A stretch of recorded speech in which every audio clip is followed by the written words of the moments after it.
All right, good afternoon, everyone. So, today we'll be continuing on with William Shakespeare's The Merchant of Venice. Last week we looked at Acts 1 and 2, and today we're going to be looking at Act 3. So, I want all of you to take out your copies of the play. And this is a reminder that you should be using the Oxford edition. As I said last week, editions of Shakespeare can vary quite substantially in terms of what text of the play they're working with, so it's important that we're all using the same edition, in this case the Oxford, so that we're all on the same page, so to speak. And now, before we begin, I want to return to a point that I made when we first started with this play last week, which is that The Merchant of Venice does something really interesting to the ways we think about morality and moral categories. There's a kind of moral ambiguity and complexity that's really central to this play, and that sort of troubled and captivated audiences ever since it was first written. And I think we can get a sense of that complexity in one of the earliest descriptions of the play that's available to us. It's actually this little plot summary that we find on the title page of the first printed edition of The Merchant of Venice from 1600. So, if you look at the image on the left, this is the title page. It's a little copy of the play that people would have bought. And at the top of it, you see you have the title, The Most Excellent History of the Merchant of Venice. And underneath, there's this little sort of plot summary. So it reads, with the extreme cruelty of Shylock the Jew towards the said merchant in cutting a just pound of his flesh.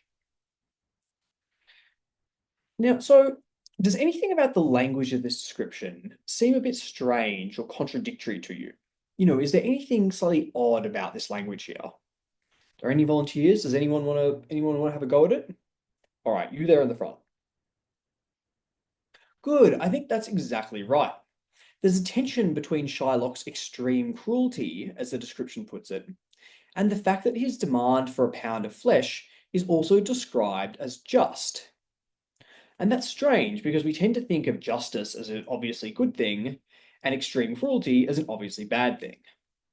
But what's fascinating about this play is how it shows us that things are often a lot more complicated than that, and that, as the description suggests, cruelty might even have a certain justice about it in some circumstances. And virtues like justice or even mercy might be capable of harming people or inflicting pain as much as they are of bringing about good. And it's this complicating of moral categories that's really central to Act 3, and which culminates in one of the most famous speeches in all of Shakespeare, a speech where Shakespeare argues that his extreme cruelty is actually a form of justice, a repaying of like for like. You might actually recognize some of the words from this play. The most famous are, if you prick us, do we not bleed? If you tickle us, do we not laugh? If you poison us, do we not die? And if you wrong us, shall we not revenge? So, before we get to Shylock's speech, we're going to just have sort of recap the events of the play and sort of look a bit more closely at the relationship between Antonio and Shylock. So, I'll start by offering just a little summary of events so far. In Act 1, the play starts when Bassanio needs a loan of 3,000 ducats to win Portia's hand in marriage. Bassanio's friend, the older merchant Antonio, decides to help Bassanio by getting a loan from the Jewish moneylender Shylock, even though Antonio and Shylock are old enemies and business rivals. Antonio agrees to cover the bond, meaning that Bassanio will get the money, but Antonio will be responsible for paying Shylock back. And now the contract of the loan has a rather violent condition in it. It stipulates that if Antonio can't repay Shylock the 3,000 ducats by the specified date, then Shylock can extract a pound of flesh from Antonio in repayment, meaning he can literally cut the flesh out of Antonio, 1 pound of it.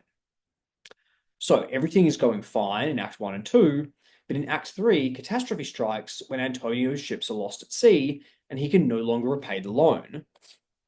Meanwhile, Shylock's daughter Jessica runs away and converts to Christianity so that she can get married with Bassanio's friend, Lorenzo. And as a result, Shylock feels increasingly persecuted and vengeful towards Venetian society, and such that when he realizes that Antonio can no longer pay the loan, Shylock sees that he now has an opportunity to extract revenge in the form of the pound of flesh.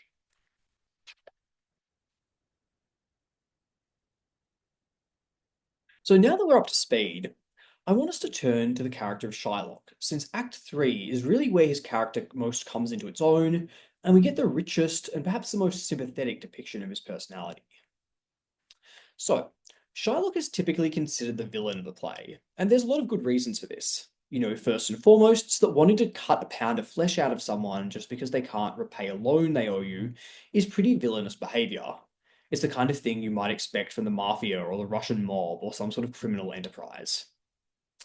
But the play is a lot more complicated than a simple story, and I'm going to suggest to you that Shylock is not just a simple villain, at least not in Act 3. So in order to unpack this a bit more, I want us to take stock of Antonio and Shylock's relationship. So, Antonio and Shylock have a long history of hating each other that goes back way before the events of the play. Shylock mentions what he describes as an ancient grudge between the two of them. So, who can tell me a bit about the causes of this ancient grudge? Who wants to remind me of some passages from the play that sort of like fill the audience in as to what is behind this enmity? All right, you there. All right, what's one explanation? Okay, very good. So yeah, we see in Act 1, Scene 3, Shylock gives us a little bit of gives us a bit of a background. He says about Antonio, I hate him for he is a Christian, but more for in that low simplicity he lends out money gratis and brings down the rate of usance here with us in Venice. So there's an obvious religious and financial conflict between the two characters. They're both merchants, but Shylock is Jewish and Antonio is Christian, and Shylock lends out money with interest, and Antonio lends it out gratis, meaning no interest. So, as we discussed last week, there's a very long tension that exists between Christianity and Judaism. Judaism is the older religion, but Christianity, in a sense, claims to sort of replace or complete Judaism. And so there's an obvious tension there between Christians who feel that they've somehow, they're kind of the upgraded form of Judaism, and Jews who take sort of offense at that, understandably, at the idea that Christians have somehow replaced them or claim to replace them. And there's also obviously this financial motive that Shylock, says is actually more important. And that's the fact that Shylock lends out practices usury, which means that he lends out loans with interest, whereas Antonio lends out loans gratis, meaning he lends out loans without interest. And this means that people are less likely to seek out loans from Shylock because they can get interest-free loans from Antonio. But I don't think this quite explains just how much Antonio hates Shylock. And the reason I think is that his desire for the pound of flesh, that Shylock's desire for the pound of flesh violates a lot of what the play has told us about Shylock's interests and motivations. So remember that in Act 1, when the play starts, Shylock has no idea that Antonio won't be able to repay him. He expects that Antonio will be able to pay him back, and that the pound of flesh part, and he actually calls the pound of flesh part of the contract a merry game. A kind of joke that's meant to get under Shylock's skin, but is not, that's meant to get under Antonio's skin, but isn't something that Shylock's seriously kind of like betting on or counting on. And why would he? Because after all, as he constantly reminds us, Shylock is a businessman. He'd probably much rather get his money back than to sort of, than to commit an act that would immediately turn all of Venetian society against him, as it does in Act 4. So for Shylock to actually decide to go through with this, to decide that he wants to get the pound of flesh from Antonio, kind of represents something really extreme, something which I think goes beyond just religious and financial rivalry. So, why might Shylock hate Antonio beyond the fact that he's Christian and that they're business rivals? Well, Antonio gives us a little sort of one answer in Act 3, Scene 3, but it's a somewhat self-justifying answer. He says of Shylock, he seeks my life, his reason well I know. I often delivered from his forfeitures, many that have at times made moan to me. Therefore he hates me. So what Antonio is saying here is that he's rescued a lot of people who were indebted to Shylock, and weren't able to repay their loans. So he says, there are people who've made moan to me, meaning who've complained to me that they're in debt to Shylock and they're in his forfeitures, but they can't repay him. And Antonio has gone out of his way to pay Shylock, to free them from bondage by paying off their loans to Shylock. And like Antonio seems to suggest that Shylock actually likes to have people in a position where they can't repay him. He likes tormenting people who are indebted to him. And the fact that Antonio liberates these people is why Shylock sort of, seems to hate him so much. But I think this explanation is unconvincing because it frames Shylock as sort of unconcerned with money and as hating Antonio simply because Antonio deprives Shylock of the opportunity to torment people. But remember, Shylock himself says The reason, he doesn't like Antonio is because Antonio is costing him money. So this claim that Shylock would rather have people not be able to repay him, and he hates Antonio because Antonio helps them pay him back, is kind of unconvincing. And it also puts Antonio in a very, very good light. Sort of a bit of a, you might say, a kind of a self-justifying light. So Shylock, on the other hand, I think, offers us a much more convincing account of why Antonio might hate him. So in last week's class, I asked you all to go over passages in Act 1, 2, and 3 where Shylock and Antonio describe their previous interactions, and I asked you to make a note of repeated images and vocabulary that you find in these passages. So, who can tell me some terms that keep coming up that Shylock keeps raising when he describes how Antonio has treated him? Okay, you in the front. So what's one word? Good, dog. We learned that Antonio keeps calling Shylock a dog. All right, what's another word that, keeps coming up in these contexts? Good, spit. Yes, we say that, Shylock repeatedly says that Antonio spits on him. And we see that he actually mentions these two, often very much like the same passages and even the same line.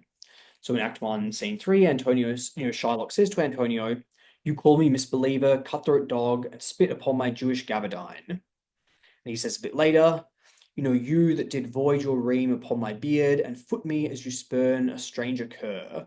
Your ream is spit, and to void your ream upon, someone's beard means spit in their face, to get, spit in their beard. And to foot me as you spur a common cur. A cur is a word for a dog, so that means to kick me like you'd kick a dog on the street. Then a little bit later, Shylock says, "You spit on me Wednesday last. You spurned me such a day. You spurned me such a day. Another time you called me dog." And then a bit later, he says in Act 3, he says, "Thou called me dog before thou had cause." So we can see that we can see that this matters to Shylock because he dwells so insistently on these two images, the image of being spat on and the image of being called a dog. In fact, he sort of comes back to these images much more than he does the idea that Antonio is a Christian or, that Antonio is a kind of business rival. And we can see that there's something quite extreme about Antonio's reaction to Shylock. Something that kind of goes beyond, mere dehumanization, and which is almost out of keeping with what we know about Venetian society. As we've seen in Act 2, the Venetians might make fun of foreigners in private, as Portia does with her suitors, but they tend to be very respectful in public, and that's because Venice is a sort of a cosmopolitan trading city where there's people from all sorts of different countries and different religions crowded together, and it's kind of an imperative that they can get along, that they can sort of coexist. So the fact that, Antonio is described as publicly spitting on Shylock, as calling him a dog, and really violating the sort of norms around sort of public behavior, shows you just how extreme Antonio's reaction and antipathy towards Shylock is.